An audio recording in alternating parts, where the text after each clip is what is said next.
Blessed morning po sa buhay ng bawat isa. Again, this is Brother JB and samahan niyo po ako sa aking daily devotion. Samahan niyo po akong makibasa in Ephesians chapter 4 verse 32. Sabi po doon, be kind and compassion for one another, forgive each other just as Christ God forgive you. Sabi po doon, sa halip maging mabuti kayo at manawain, magpatawad kayo sa isa't isa katulad ng pagpapatawad sa inyo ng Diyos dahil kay Kristo. Napakaganda po ng nais ipabatid ng Panginoon sa ating pong mga buhay na maging mabuti at maunawain po tayo sa ating pong kapwa.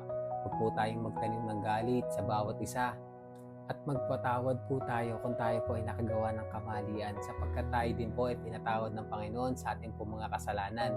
Niligtas at binigyan po tayo ng buhay na walang hanggan. At dahil po sa awa at habag ng Panginoon, kaya po tayo nakakaranas ng pagpapala sa ating pong mga buhay. Kaya't wag po nating limutin ang ginawa ng Diyos sa atin. Gumawa po tayo ng mabuti sa ating pong mga kapwa at mahabag po tayo sa mga tao na nangangailangan. Sapagkat ganun din po ang ginawa ng Diyos sa atin. Isang halimbawa po nito ang buhay po ni Joseph, kung paano po siya nakaranas ng marami pong hirap.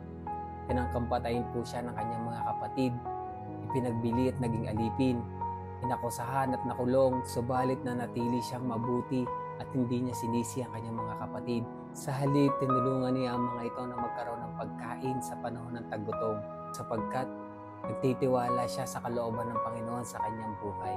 Tunay nga po na kung tayo po ay magtitiwala sa ating Panginoon at mamumuhay sa kanyang kalooban, magkakaroon po tayo ng katulad ng sa kalooban ng Panginoon.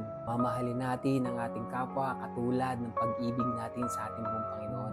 Dahil sumasa atin po ang Panginoon at sumasa Kanya po tayo. Minamahal tayo ng Diyos kaya nagmamahal din po tayo at ginagawa po natin ang nakakalugod sa ating pong Panginoon. Kaya lagi po nating tandaan that if we love God, love each other, and do what is right for each other. Ayun lang po sa Diyos po papuri.